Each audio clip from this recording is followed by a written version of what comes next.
जय हिंद दोस्तों। आज जो कहानी हम आपके लिए लेकर आए हैं वो सिर्फ एक खबर नहीं है। ये सिस्टम के अंदर छिपे उस काले सच की कहानी है जिसे सुनकर आप खुद सोचने पे मजबूर हो जाओगे कि आखिर हमारे देश में चल क्या रहा है। क्योंकि मामला जुड़ा है सीधे सीधे आपकी और हमारी जिंदगी से, यानी डॉक्टर। और अगर डॉक्टर ही फर्जी निकल जाए तो सोचिए हालात कितने खतरनाक हो जाएंगे। तो कहानी शुरू होती है राजस्थान से, जहां स्पेशल ऑपरेशन ग्रुप यानी कि हमारा एसओजी ने ऐसा खुलासा किया है जिसने पूरे मेडिकल सिस्टम को हिला के रख दिया। एसओजी ने एक बड़ी कार्रवाई करते हुए राजस्थान मेडिकल काउंसिल के पूर्व रजिस्ट्रार डॉक्टर राजेश शर्मा को गिरफ्तार किया।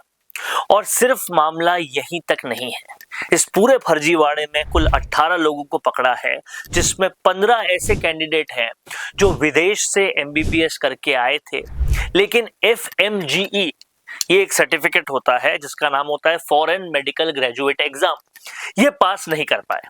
कोई भी फॉरेन से, रशिया से, इधर से उधर से, जो बहुत ही 45% में भी आपको करवा देते हैं एमबीबीएस, वहां से अगर आप पास होके आते हो तो आप सीधा इंडिया में प्रैक्टिस नहीं कर सकते। उसके लिए आपको एक एग्जाम देना होता है, जिसके बाद आपको फॉरेन मेडिकल ग्रेजुएट एग्जाम जो है उसका पास होना जरूरी है, और फिर आपको प्रैक्टिस करने का सर्टिफिकेट मिलता है। उसके बिना आप प्रैक्टिस नहीं कर सकते।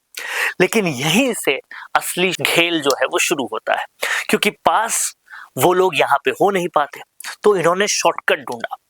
20 से 25 लाख रुपए दिए और फर्जी, एकदम फर्जी एफएमजी सर्टिफिकेट खरीद लिया, और उसी के दम पर राजस्थान मेडिकल काउंसिल में रजिस्ट्रेशन भी करवा दिया। और हद तो तब हो गई जब ये लोग अस्पतालों में डॉक्टर बनकर मरीजों का इलाज भी करने लग गए। यानी आपकी जिंदगी ऐसे लोगों के हाथ में है जिन्हें असली में डॉक्टर बनने का अधिकार ही नहीं है। अब जरा सोचिए ये कितना बड़ा खतरा है। इस पूरे मामले का खुलासा कैसे हुआ, यह भी उतना ही दिलचस्प है। एसओजी के एडीजी विशाल बंसल जो है, उनके मुताबिक दिल्ली, जयपुर, उदयपुर, जोधपुर, इन सब जगह के समेत 9 जिलों में एक साथ एसओजी की 21 टीमों ने रेड मारी और पूरे नेटवर्क को हिला के रखा।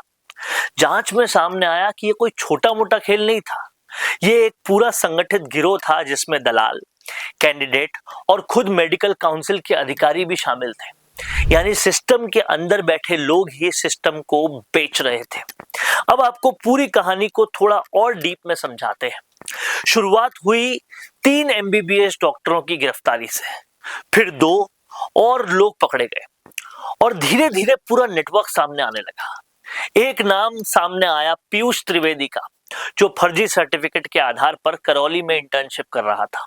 उसे पकड़ा, उसकी पूछताछ हुई, और फिर एक एक करके देवेंद्र, शुभम और भानाराम जैसे कई नाम सामने आते गए। यानी ये पूरा रैकेट एक चेन की तरह काम कर रहा था। एक पकड़ो तो 10 और सामने आ जाते थे।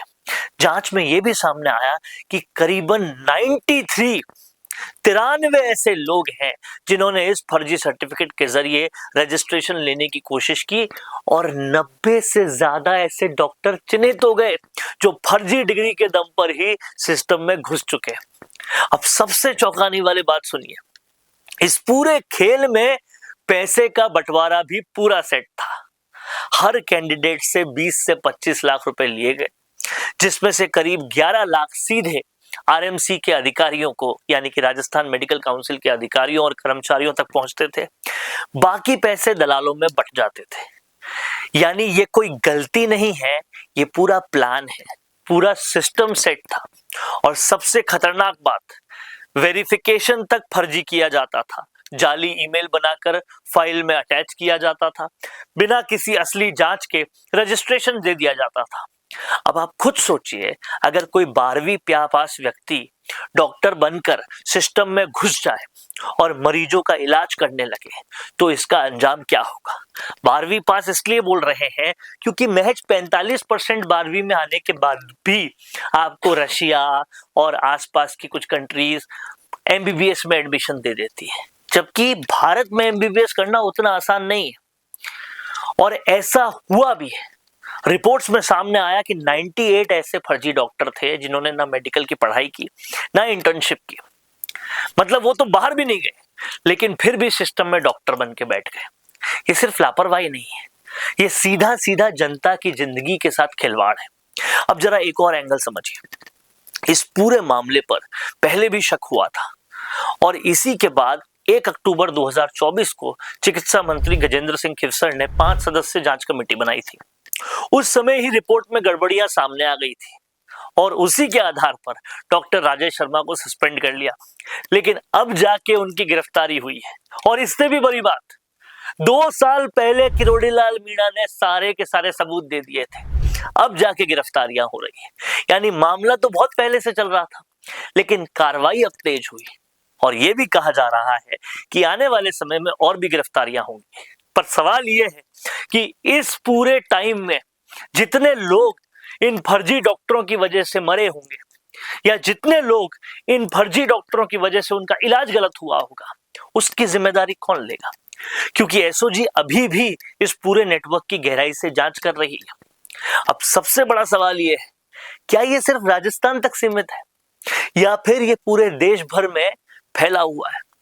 क्योंकि अगर एक राज्य में इतना बड़ा फर्जीवाड़ा हो सकता है तो बाकी जगहों पर क्या स्थिति होगी, ये सोचकर ही डर लगता है। और यही वजह है कि ये खबर सिर्फ एक राज्य की नहीं, पूरे देश के लिए चेतावनी है। तो दोस्तों, एक सवाल आपसे है, क्या ऐसे सिस्टम पर भरोसा किया जा सकता है? क्या इस तरह के लोगों को सिर्फ गिरफ्तार करना काफी है या फिर पूरे सिस्टम को बदलने की जरूरत है? अपनी राय कमेंट में जरूर बताइए। और अगर आप चाहते हैं कि ऐसी सच्ची और बिना फिल्टर की खबरें आप तक पहुंचती रहे तो वीडियो को लाइक शेयर जरूर कीजिए। देखते रहिए द फैक्ट इंडिया न्यूज। रुकिए और जरा ध्यान से सुनिए। क्या आप हमारी इन खबरों से अपने व्यापार को भी बढ़ाना चाहते हैं? तो आप भी खबरों के दौरान इस तरह के एलिमेंट्स पर अपना विज्ञापन दे सकते हैं या फिर ऐसे खबर के 1 मिनट बाद अपना पूरा विज्ञापन डलवाएं, जो कि 8 लाख से ज्यादा सब्सक्राइबर्स और फॉलोअर्स वाले द फैक्ट इंडिया चैनल्स और पेजेस से राजस्थान के कोने कोने में पहुंचेगा और इससे आपका व्यापार, ब्रांड सब कुछ बढ़ेगा।